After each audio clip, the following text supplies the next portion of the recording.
क्या ऐसा हो सकता है कि हमारी संस्कृति का सबसे शक्तिशाली शब्द सदियों से गलत समझा गया हो, या शायद उसकी गलत व्याख्या की गई हो?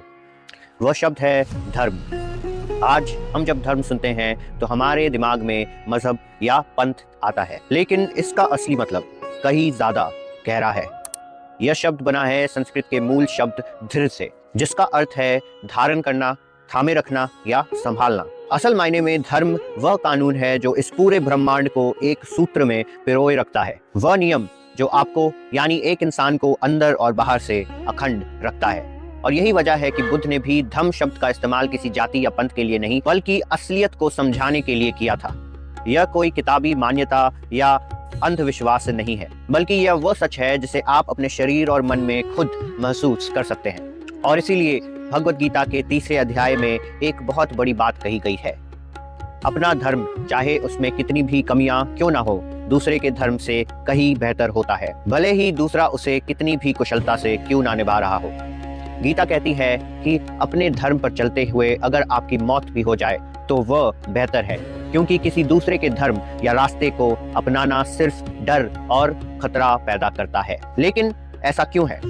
आदि शंकराचार्य ने अपने गीता भाष्य में इसके पीछे का मनोविज्ञान समझाया है। जब आप एक ऐसे सच के साथ जीने की कोशिश करते हैं जो कि आपका अपना नहीं है और जिसे आपने खुद महसूस नहीं किया, तो आपका मन 2 हिस्सों में बंट जाता है। एक हिस्सा काम करता है और दूसरा हिस्सा उसका विरोध करता है। मन की यही दरार वह जगह बन जाती है जहां से डर और बेचैनी आपकी जिंदगी में घुस जाते हैं। लेकिन यह इतना विशाल शब्द सिमट कर सिर्फ कर्तव्य, जाति या आज्ञा मानने तक कैसे रह गया?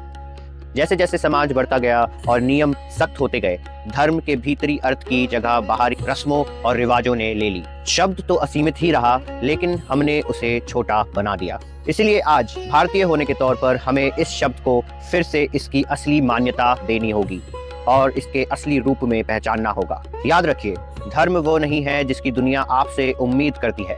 धर्म वो है जिसे आपका अपना स्वभाव थामे रखता है, और स्वधर्म वह रास्ता है जो आपके अपने केंद्र से निकलता है। यह वह खोज है जो आपको खुद करनी होगी, क्योंकि उस रास्ते पर सिर्फ और सिर्फ आपको ही चलना है। और हो सकता है कि इस रास्ते पर चलते चलते आप लड़खड़ा जाएं, लेकिन अंत में वही सत्य आपको संभालेगा भी, क्योंकि वही सत्य आपकी अपनी प्रकृति के साथ जुड़ा हुआ है।